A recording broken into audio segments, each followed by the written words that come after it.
Hello and welcome to the GM overview for the Fists of the Ruby Phoenix Adventure Path for Pathfinder 2nd Edition. For those new here, my adventure overviews are divided into two parts. In this first video, I will discuss the themes and general story of the campaign, but it will be objective and somewhat light on spoilers, especially regarding major events and the adventure's final act. This is so GMs can get an idea of what the adventure is about, but not spoil so much that they wouldn't be able to enjoy the adventure as a player should they watch this video and then decide not to GM the adventure path themselves. Part 2 will be for those GMs who want more information. In that video, I will present my personal thoughts and opinions about the campaign, as well as provide full context for the parts of the story that are missing from this video in Part 1. Also, in the Part 2 video, I will answer questions that are posted in the comments section here. Fists of the Ruby Phoenix is a 3-book adventure path that takes players from 11th to 20th level and is a sequel to both a standalone 1st edition adventure as well as a series of Pathfinder Society scenarios. However, knowledge of that 1st edition material is absolutely not needed to enjoy this adventure path. The story revolves around the Ruby Phoenix tournament that is held every 10 years. Although this adventure does draw heavy inspiration from movies like Enter the Dragon, anime like Dragon Ball, and video games like Mortal Kombat, you shouldn't dismiss the Ruby Phoenix tournament as simply a karate tournament. The tournament does have a definite Asian aesthetic and takes place in Tiansha, but it is not a singles competition to find the best martial artist. Instead, it's a group competition that's designed to find the team best suited for facing insurmountable challenges and overcoming the most dangerous of foes. As such, it is equally suitable for oracles and gunslingers as it is for monks and fighters. The tournament itself is named for a great hero, Hao Jin, who was given the mantle of Ruby Phoenix for her unusual power of self-resurrection. And whichever team proves themselves the winner of the tournament will be awarded with one item from a vault containing all of the treasures Hao Jin amassed during her adventures. And this year's Ruby Phoenix tournament promises to be unlike any before it because the Ruby Phoenix herself will be there. Book 1, Despair on Danger Island. The story begins with the player's ship arriving to the island of Banmu, better known as Danger Island. Fellas, we going on a boat ride to Kung Fu Island. This opening is straight out of Enter the Dragon, with all of the contestants mingling with each other aboard the ship before their arrival to the island.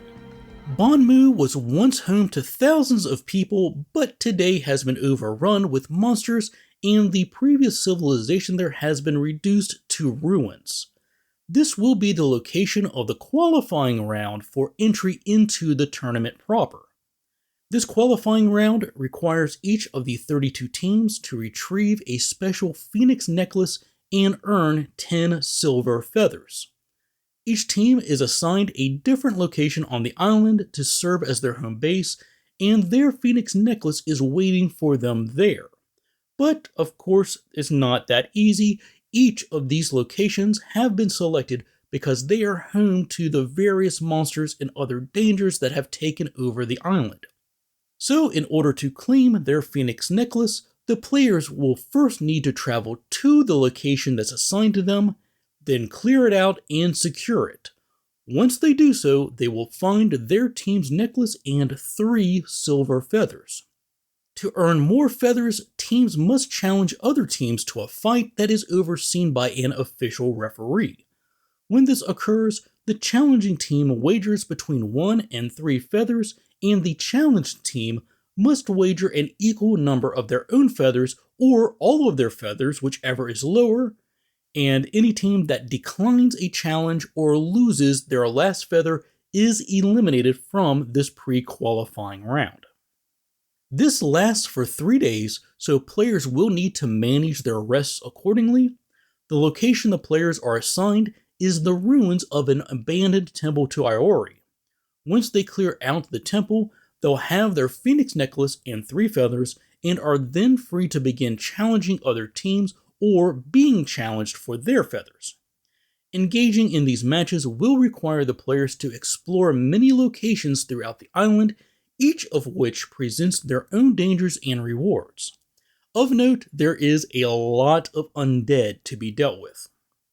In addition to these matches, the tournament's referees hold special challenges that also award feathers. These challenges are non-combat scenarios that give the players a means of gaining feathers other than through battle and allows more skill-focused characters a way to contribute. One example includes awarding a feather to whichever team can find the most hidden red bananas in 2 minutes, and another challenge involves trying to obtain a feather hidden beneath a rock in a stream that runs 50 feet below a bridge, and the players must find a way to get that feather without ever leaving the bridge. By the end of Book 1, 8 teams will have completed this challenge and will move on. Book 2, Ready, Fight! In the second book of the campaign, the players and 7 other teams from the pre-qualifying round move from Banmu or Danger Island to the city of Goka and the tournament proper. But before the competition begins, each team is required to gain the favor of a wealthy local sponsor. This process plays out as an extended influence challenge as detailed in the Game Mastery Guide, and involves the players traveling throughout the city visiting key locations and performing tasks to earn a patron's favor. This is both a social challenge as well as a bit of a martial challenge, as some of the patrons will want to see firsthand how capable the players are in a fight.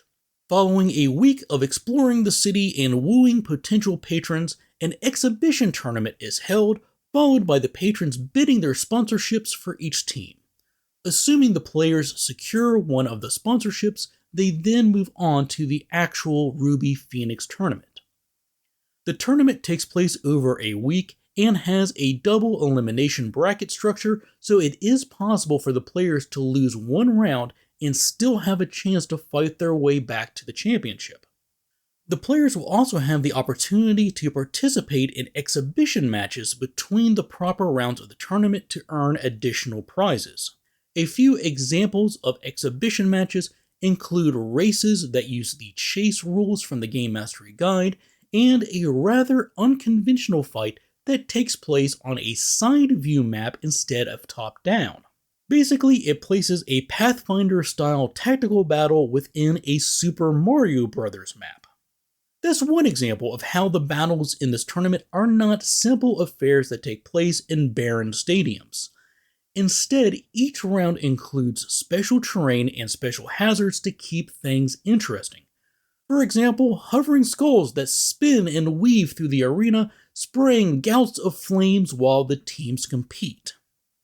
And now here, this is one of those places where I think it is best to avoid spoilers, but suffice to say, things do not go as planned following the tournament's final championship match, and a secret plot against the tournament and the Ruby Phoenix herself finally comes into the light.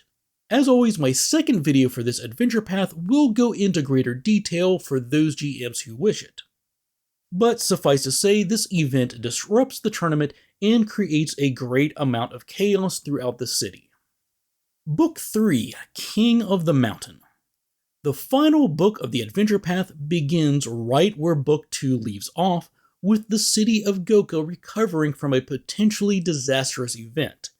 In the aftermath, it is discovered that 2 teams competing in the tournament and the Ruby Phoenix herself have gone missing, and the Empress asks the players to find them. The players will discover that where the missing teams in the Ruby Phoenix have been taken is beyond their means to travel, but legend says there exists a magical ritual that can summon a celestial dragon so powerful it can grant a wish to whoever summons it. But this is no easy task, as it will require the players to overcome great challenges in order to retrieve the special components that are needed for the ritual. But once they do, they may summon the great dragon and hopefully not waste their wish. Tell me your wish. I want to have The world's most comfortable pair of ultra soft.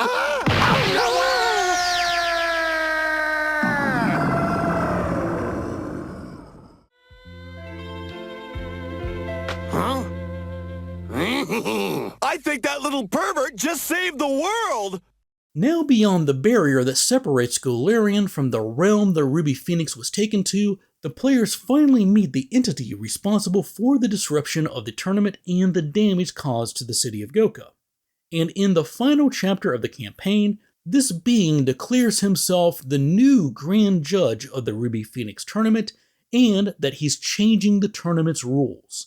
An extra round is added where the player's team must face off against mythical monsters and other terrors in order to be crowned as the Ruby Phoenix champions and ultimately face off against the campaign's ultimate villain. So there you have it, an overview of Fists of the Ruby Phoenix for prospective GMs.